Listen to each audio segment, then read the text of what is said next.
Olá, alunos do 9º ano. A nossa aula hoje vai ser sobre o átomo, continuando na página 42. Então, gente, como eu venho falando desde o começo das nossas aulas, tudo é formado por átomos, tudo é formado por energia, né? E os átomos, eles estão, por exemplo, aqui entre eu e essa tela, né? No próprio oxigênio, porque aqui nesses gases que rodeiam a atmosfera, nós vamos ter uma concentração de 80% de nitrogênio, 20% de oxigênio.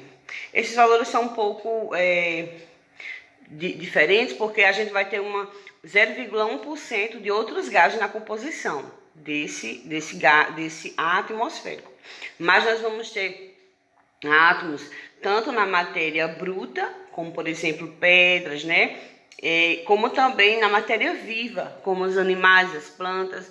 E também, gente, nós vamos ter a disposição elétrica em todo o universo. E todo o universo ele é movido por energia. Então, gente, como eu falei a vocês nas últimas aulas, é como se o universo ele tivesse teoricamente, certo? Só que tem outras subpartículas, mas a unidade básica que nós estamos estudando, o átomo, todos os átomos vão ter esses 3 elementos apenas. O que vai diferenciar um átomo do outro é a quantidade desses elementos, que seriam, como eu vou usar aqui como exemplo, os nêutrons, os prótons e os elétrons, tá certo? Só lembrando que os nêutrons têm carga nula, 0, os prótons têm carga positiva e os elétrons têm carga negativa. Então, gente, como a gente vem aprendendo, né, nas últimas aulas, o átomo ele é composto do núcleo e da eletrosfera, tá certo? São duas. E o que é que acontece? No núcleo vai ter os prótons de carga positiva e os nêutrons de carga negativa. Aliás, de carga nula, 0. E na eletrosfera vai ter os elétrons de carga negativa. A gente está vendo aqui, nesse exemplo, tá certo? A gente está vendo o quê? A gente está vendo o átomo de hélio, tá certo? Então, eu vou lá na tabela periódica. A tabela periódica no livro de vocês está na página 52. Então, a sequência é a seguinte, ó. O primeiro átomo é o hidrogênio, mas eu estou falando para vocês do hélio, tá certo? Então, tá aqui o hélio. Gente, o tamanho do átomo, ele vai variar muito, tá certo? Então, eu vou dar um exemplo aqui a vocês. Esse é o átomo de carbono. Então, no átomo de carbono, nós vamos ter 6 prótons, vejam, 1, 2, 3, 4, 5, 6. E 6 elétrons, 1, 2, 3, 4, 5, 6. Nos átomos, eles são considerados eletronicamente neutros, por quê? Porque sempre o número de prótons é igual ao número de elétrons. Porém, na natureza, raramente eles são encontrados assim, tá certo? Porque na natureza eles se ligam a outros átomos, tá certo? Mas para que um átomo ele seja considerado eletronicamente neutro, sempre vai ter o quê? O mesmo número de prótons e o mesmo número de elétrons. O número de nêutrons vai variar. Nesse exemplo aqui, a gente vai ter também 6, tá certo? Aqui nós vamos ter o exemplo do nitrogênio, tá certo? O nitrogênio ele é super importante para, por exemplo, a produção de proteínas do nosso corpo. E na atmosfera, 80% do ar que a gente respira é composto de nitrogênio. O nitrogênio tem 7 prótons. 1, 2, 3, 4, 5, 6, 7. Consequentemente, também, quando ele é neutro, vai ter 7 elétrons. 1, 2, 3, 4, 5, 6, 7. E aqui nesse caso, vamos ver a quantidade de nêutrons, né? 1, 2, 3, 4, 5, 6, 7. Também nesse caso vai ter, certo? Esse é outro exemplo que eu tenho aqui para vocês, gente, é um átomo bem grande, certo? Aqui ele está em uma dimensão menor, mas ele é maior que esses outros. Veja quando ele tem 7 camadas, tá vendo? Primeiro esse aqui tem 3, né? Esse aqui também tem 3 camadazinhas, tá vendo? Ó? Átomo de urânio, ele tem 7 camadas. Esse átomo aqui é extremamente perigoso, tá certo? Vejam que o núcleo dele aqui, ó, é bem condensadozinho. A quantidade de prótons, nêutrons, né? E a gente tá vendo a distribuição eletrônica dos elétrons, tá certo? Essas camadas que vai ter ao redor dos átomos, elas são chamadas de níveis de energia ou então de camadas eletrônicas. Elas são dispostas também. Gente, essas camadas, né, que existem ao redor do átomo, elas são divididas em 7 camadas, como eu havia dito. O núcleo vai estar aqui, né, e nós vamos ter 7 camadas de eletrosfera, que elas são enumeradas também por letras, que vai do K até o Q, né? K, L, M, N, O, P, Q.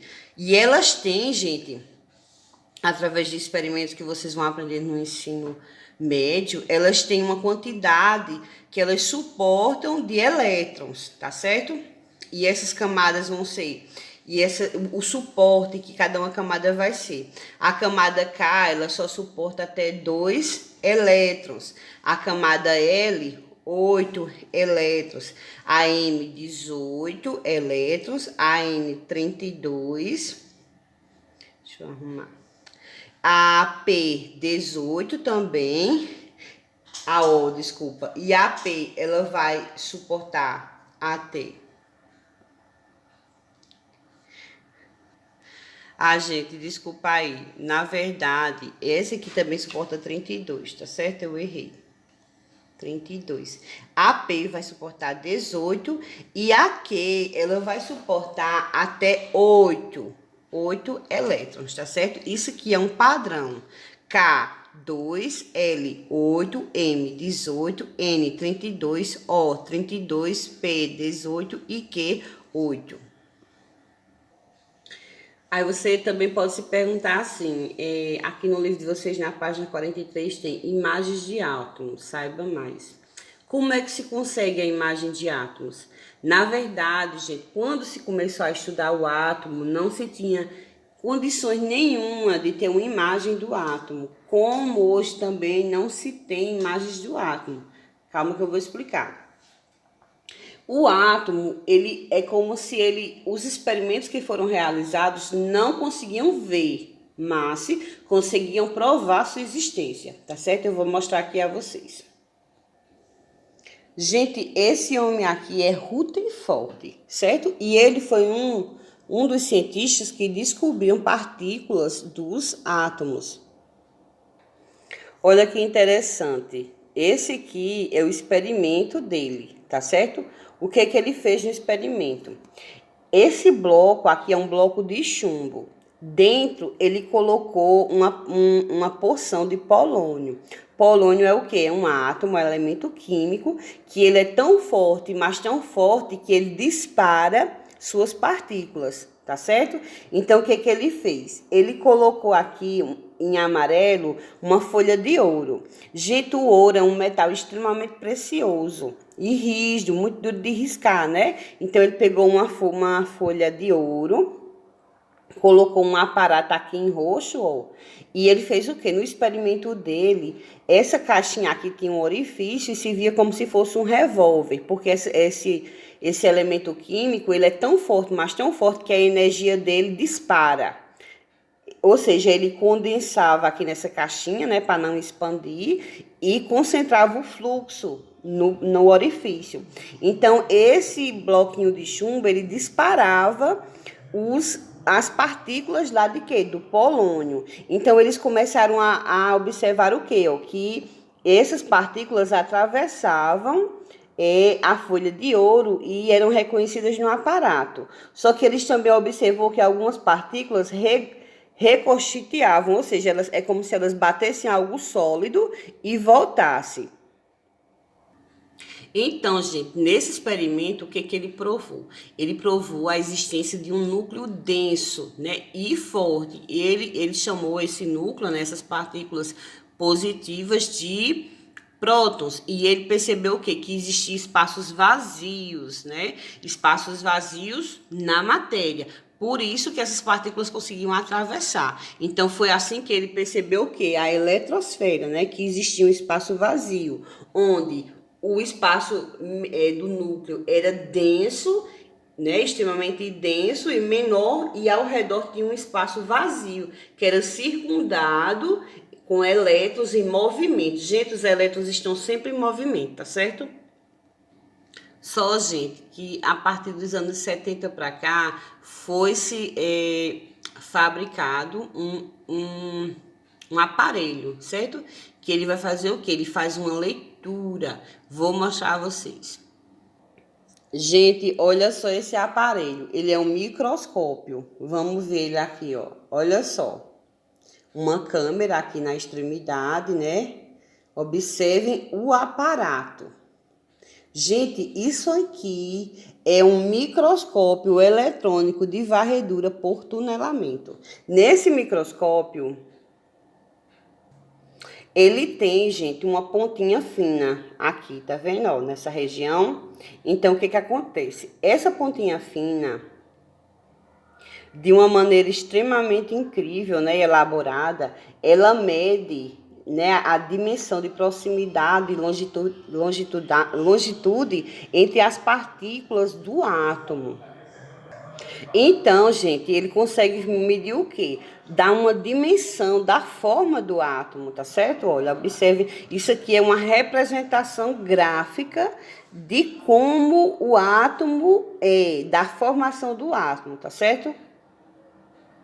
É muito parecido com a maneira que os aparelhos de ultrassom, eles medem os níveis das montanhas dos oceanos, por exemplo, né? É bem parecido. Aqui, gente, vocês estão vendo uma molécula, tá certo? Uma molécula é o quê? A junção de vários átomos. Então, esse aparelho, ele faz o quê? Ele faz uma representação visual. Ele utiliza, na verdade, corrente elétrica, tá certo? Então, ele utiliza a corrente elétrica para fazer tipo uma leitura visual. Bom, gente, então, os químicos, né, as pessoas, os químicos, os físicos que estudam as propriedades do átomo, eles enunciaram que o que é um elemento químico? Elemento químico é um conjunto de átomos, tá certo? Que tem o mesmo número atômico. Como eu falei no início para vocês, a matéria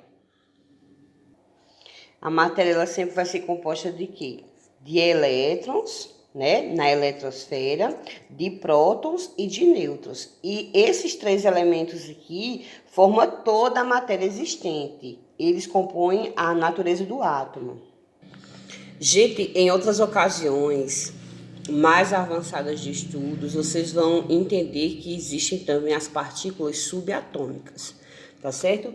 Porém, basicamente, o átomo, ele obedece, né? E a gente conhece profundamente o que? As leis atômicas a partir dessas três partículas elementares, tá certo? Bom, então toda a matéria, né, ela é baseada em quê? Nos elementos químicos. Por exemplo, nós precisamos do ferro, né? O ferro, ele é necessário na nossa vida para quê? Para que ele, quando a gente come, por exemplo, o feijão, o ferro do feijão, ele vai se associar a uma parte da nossa, um pigmento celular chamado de hemoglobina. E esse pigmento celular, que ele tem na composição o ferro, vai fazer o quê? Transportar o oxigênio pelo nosso corpo. Então, o ferro, ele é importante para quê? No nosso corpo, no caso, para o transporte de oxigênio. Mas também o ferro vai ser utilizado para fazer portão, tá entendendo? Então, as apresentações que o ferro tem vai desde a utilização na vida biológica, como também na matéria bruta, né? Outro exemplo também, o nitrogênio, né, que é um gás que está solto aqui na atmosfera. A composição do ar é 80% de nitrogênio, apenas 20% de oxigênio, certo? Mas o nitrogênio, a partir de processos que vocês vão estudar lá no terceiro ano em biologia, vocês vão entender que o nitrogênio, ele é super importante para quê? Para a composição química das nossas proteínas, tá certo? Então, os elementos químicos, eles são importantes em diversas funções.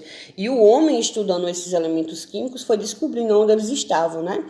Por exemplo, o enxofre, né? Então, o enxofre também é importante na formação dos nossos ossos, por exemplo. Mas também ele é encontrado nas pedras, né? Então, olha que interessante. Todo o ser humano, ele é formado de quê? O ser humano é um ser biológico formado e existe nele traços, né, de matéria bruta, né? E nós somos formados basicamente de quê? De carbono, né? O carbono é a base da vida orgânica, tá certo? E ainda voltando para a página 52 do livro de vocês, vocês vão conhecer aí a apresentação de todos os elementos químicos conhecidos pela humanidade, tá certo? Eu vou mostrar para vocês. Então, aqui no livro de vocês, vocês sempre vão precisar olhar essa tabela, tá certo? Vocês olhem, observem. Essa tabela é muito importante. Então, gente, são conhecidos até então, na tabela do livro de vocês, 118 elementos químicos, tá certo? Destes 118, 92 são encontrados na natureza. E os outros são produzidos de maneira artificial. Então, o homem ele consegue manipular a matéria e criar, né, outros tipos de elemento químico. Olha, gente, que coisa interessante. Isso é muito profundo, vocês entenderem isso. O homem ele conseguiu manipular a matéria a ponto de criar novas organizações de átomos, tá certo? Porque o elemento químico nada mais é do que a maneira que um átomo se organiza, né? Esses átomos que vão ter, sempre se lembre, as 3 partículas. Toda a matéria é formada por essas 3 partículas, tá certo? Então, o átomo, né?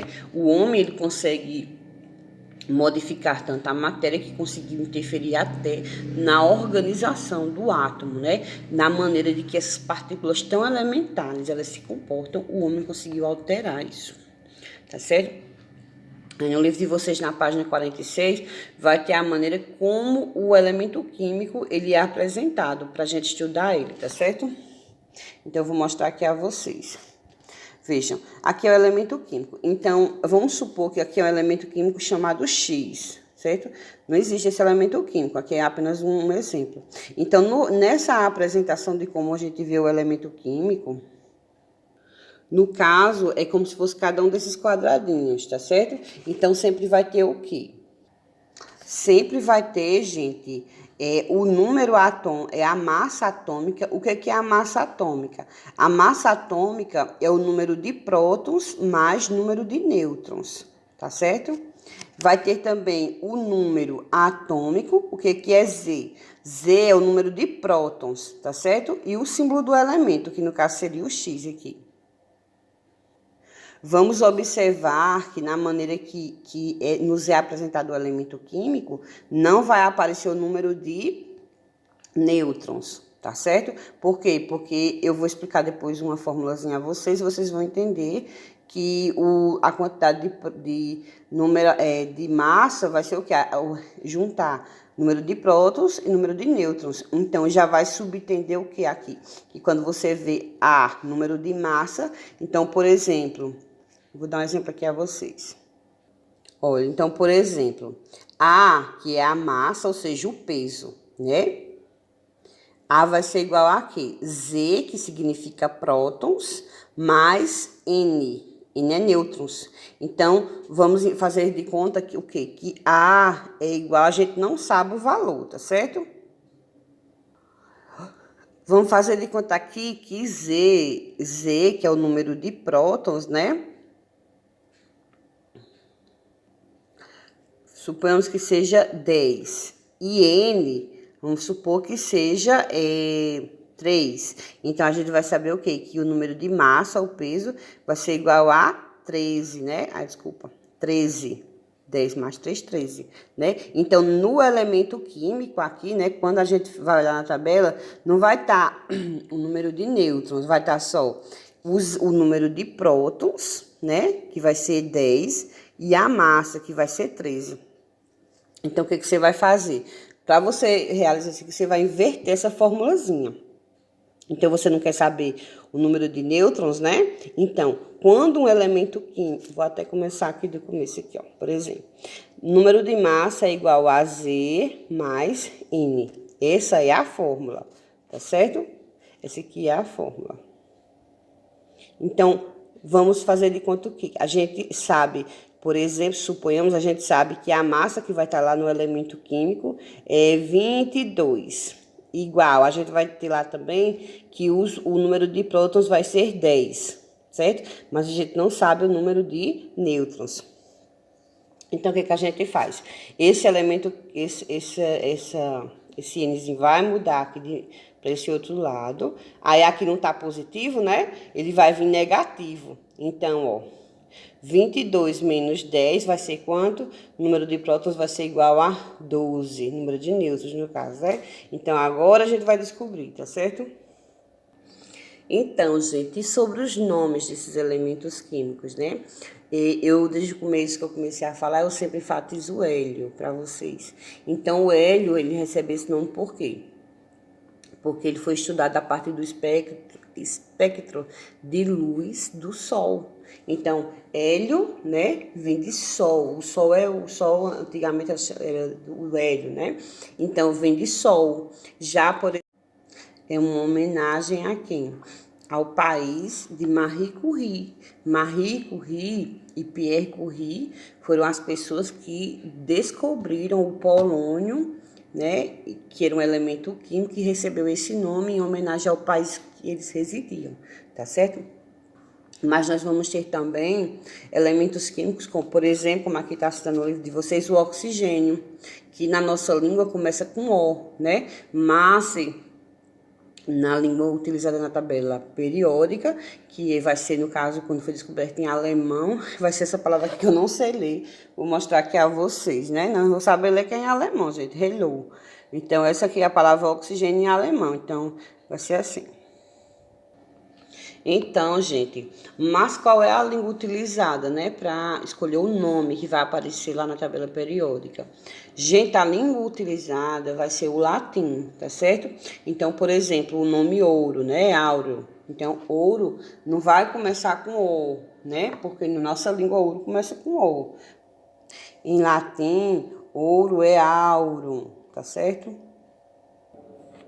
Gente, na natureza, quando se está estudando os elementos químicos, então o que acontece? Quando os elementos químicos apresentam a mesma quantidade de número de prótons, eles são chamados de isótopos, tá certo? O mesmo número de nêutrons são chamados de isótonos, do N, e o mesmo número de massa vão ser chamados de isóbaros. Gente, o elemento químico número 1, que é o hidrogênio, ele tem algumas particularidades, tá certo? Então, eu vou ler aqui os nomes, tá certo? Quando outros elementos químicos, eles têm o mesmo número de prótons, eles só são chamados de isótopos, certo? Porém, o hidrogênio é diferente. O hidrogênio ele vai ter nomes específicos, porque o hidrogênio é um elemento extremamente... ele é um elemento bem pessoal, ele tem características muito fortes, tá certo? E eu vou ler aqui, por exemplo, quando o hidrogênio, ele vai ter, peraí, eu vou colar, gente, peraí. Pronto, os isótopos do hidrogênio, eles vão ter nomes específicos, tá certo? Então, o isótopo A, que ele vai ter o número de prótons 1, é chamado de hidrogênio. O deutério tem número de massa, que é o número de prótons mais nêutron, 2, né? E o tridil, que é o número de massa, 3. Ou seja, massa é o quê? A quantidade de prótons e de nêutrons. Então, gente, eu vou explicar mais profundamente a questão do hidrogênio. Vocês estão vendo aqui, ó, que eu fiz 3 modelos do mesmo átomo, certo? aqui. Então, vocês vão observar o quê? Deixa eu mostrar de novo. Que eles vão sempre ter o mesmo número de elétrons. Esse círculo aqui ao redor é o quê? A eletrosfera, né? Então, vão ter o quê? O mesmo número de elétrons. Próton, esse vermelhinho, vai ser a mesma quantidade de prótons. E vai diferenciar o que é aqui? O número de nêutrons, tá certo? Que no caso, o hidrogênio vai ter um nêutron, né? O deutério vai ter 2 nêutrons, né? E o tridil vai ter 3. Então, gente, só ressaltando aqui, que isótopos vai ter o quê? A mesma quantidade de prótons, tá certo? Então, o que caracteriza um elemento químico é a quantidade de prótons, né, que ele vai ter, e não a quantidade de nêutrons. Os nêutrons, eles têm a sua existência ali, né? Vai ter a sua relação com o comportamento do átomo, mas o que é observado no átomo é a quantidade de prótons, né? Por quê? Porque, como eu já falei a vocês anteriormente, quando, por exemplo, o elemento químico ele tiver 3 prótons, ele vai ter 3 elétrons. Se ele tiver um próton, ele vai ter um elétron. O que vai variar aí vai ser a quantidade de nêutrons, né? No caso, quando é apenas um elemento químico. Se modificar o valor de prótons, por exemplo, o hidrogênio tem um próton e um elétron, porque sempre a quantidade de prótons vai ser a mesma quantidade de elétrons. Mas, por exemplo, o hélio vai ter 2 prótons e 2 elétrons. Então, vai ser outro elemento químico, porque sempre vai se olhar o número de prótons. E estes números de nêutrons, né, vão ser observados para distinguir a maneira que esse elemento químico está interessante. Na natureza, todos os átomos são neutros. Não é nêutrons, não, é neutros. Por quê? Porque na natureza, sempre os átomos eles vão ter o quê? A mesma quantidade de prótons e elétrons. Então, por exemplo, como é que eu vou saber a quantidade de elétrons que um elemento químico tem? Pela quantidade de prótons. Então, se um elemento químico tem 10 prótons, ele vai ter também 10 elétrons, tá certo? Então, o que acontece? Só que na natureza existe uma regra chamada de regra do octeto. E o que seria a regra do octeto? Vou mostrar aqui para vocês aquele esquemazinho que eu falei para vocês, né, das camadas eletrônicas. São 7. Vamos fazer de conta que são círculos, é porque foi cortado para ficar mais fácil. Então, são 7 camadas, né, que vai do K até o Q. A última camada, ela só comporta até, no máximo, 8 elétrons. Só que o que acontece? Nem sempre os átomos eles vão ter esses 8 elétrons, tá certo? Porém, a natureza, ela busca um comportamento de sempre ter 8 elétrons aqui na última camada, tá certo? E isso é o que, né? A teoria do octeto, né? Que é como se todos os átomos eles buscassem por ter esses 8 elétrons na última camada. E olha que interessante, vai ser isso, gente, que vai formar o que? As moléculas. Então, os átomos, eles poderiam viver totalmente isolados. Porém, como existe essa regra, que é uma regra que é uma tendência dos átomos de se manter ligados uns aos outros para compartilhar elétrons, perder ou ganhar elétrons, então eles ficam como se fossem jogando o tempo inteiro os elétrons de uns para os outros, compartilhando, tá certo? Para quê? Para assim eles formarem o quê? Formarem as moléculas, né? Os agregados atômicos. Então, por exemplo, quando eu falo água, H2O, o que faz o H2O? Ficar ali juntinho, né? Os átomos de hidrogênio e oxigênio. O que faz o H2O? Ou seja, 2 átomos de hidrogênio mais um de oxigênio ficar ligado é o quê? É justamente a propriedade da última camada de valência, que vai dizer o quê? Que os átomos eles precisam ter 8 elétrons na última camada. Então, por exemplo, vou dar o exemplo aqui, né, do H2O. H2O. O que significa isso aqui? Significa que aqui tem 2 átomos de hidrogênio e 1 de oxigênio. Então, eu sei, gente, eu vou representar apenas a última camada. E a camada de valência do oxigênio. Ele vai ter 6. 6 elétrons. 1, 2, 3, 4, 5, 6 elétrons, certo?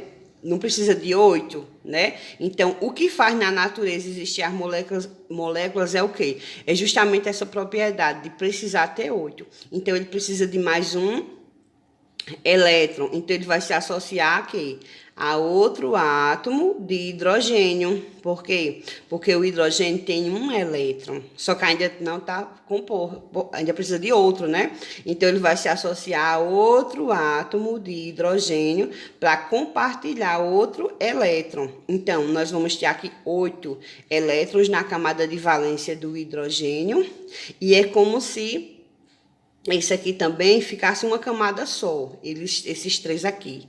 São 3 átomos, mas é como se essa camadazinha aqui, ó, nesse momento aqui que eles fazem essa ligação, fosse uma camada só, entendeu? É como se eles formassem um elemento só, de mãos dadas compartilhando 8 elétrons, tá certo? Então, gente, vai ser justamente esse comportamento atômico que vai proporcionar todas as ligações que eu havia falado anteriormente, como, por exemplo, o nosso DNA. Por que que o nosso DNA é formado? O nosso DNA é uma molécula que é composta de vários átomos, e esses átomos, eles fazem o quê? Eles estão buscando essa teoria, essa regra do octeto, que é ter o quê? Que é ter 8 elétrons na última camada de valência. Então, eles vão se associar todos uns com os outros, para quê? Para que eles vão compartilhando elétrons, aí eles ficam juntos uns dos outros, né? Com pontes ali se ligando, para quê? Justamente para formar a molécula, né? E compartilhar elétrons e obter assim uma estabilidade, ou seja, é como se todo átomo ele buscasse um padrão, certo? E esse padrão é o quê? É justamente a regra do octeto, que é ter 8 elétrons na última camada de valência. Olha, se vocês derem uma olhadinha aqui na tabela periódica de vocês, vocês vão ver, olha, que o que é isso aqui, ó? Esse negocinho aqui de lado, ó. Isso aqui é a distribuição dos elétrons nas 7 camadas que eu falei, né? Então, ó, tem o que vai ter 2, outros vão ter 3 aqui, ó, por exemplo. Cadê? Deixa eu focar, ó. Deixa eu ver. Ó, esse aqui, ó. Eita. O chumbo vai ter 4, o estanho 4. Então, o que que acontece? Esses átomos todos aqui, ó, eles precisam fazer ligações, certo? Porque olha que interessante, todos eles querem... Então, gente, todos esses átomos aqui, ó, eles buscam a estabilidade, que apenas esses aqui têm, ó. Vamos lá, ó. Deixa eu ler aqui para vocês, o foco horrível, gente. É o hélio, o neônio, argônio, criptônio, xenônio, radônio e organezônio. Todos esses aqui, gente, eles têm o quê? 8 elétrons, tá vendo? Na última camadinha, ó. Todos eles têm 8, apenas esses. E esses são conhecidos como gases raros ou gases nobres. Então, todos os outros elementos da tabela periódica, eles buscam o comportamento desses aqui, ó, que é os abaixo do hélio. O hélio, por quê? O hélio só tem 2, mas, como eu disse a vocês, 2 também é tipo, no mínimo 2 elétrons e no máximo 8, tá certo? Gente, então é o seguinte, os elementos químicos, ou eles perdem ou eles ganham elétrons, tá certo? No momento que eles perdem elétrons, vamos lembrar que o núcleo, o prótons, é positivo e a camada eletrônica é negativa. Então, se ele perder elétrons, que é negativo, ele vai ficar positivo, tá certo? Então, ele vai ser chamado de cátion. Se ele ganhar elétrons, então a carga maior vai ser o que? A negativa de elétrons. Aumentou o número de elétrons que são negativos, então ele vai virar um ânion. E o ânion tem carga negativa. Então, um átomo positivo é chamado ele ficou positivo, é o que? Ele perdeu. Então, ele é um cátion. E se ele ganhar, ele vai ficar negativo. Ele vai ficar um ânion, tá certo? Gente, por hoje é só. Essa aulinha é bem complexa. Vocês assistam aí com calma. Revisem, tá certo? Então, vocês vão ter muitas dúvidas. Vocês podem entrar em contato comigo. E outra coisa, A gente não vai ficar só por aqui, a gente vai treinar muito esses conceitos estudados. Então, hoje é tudo novo, mas com o passar dos dias vocês vão se familiarizando, tá certo? Obrigada.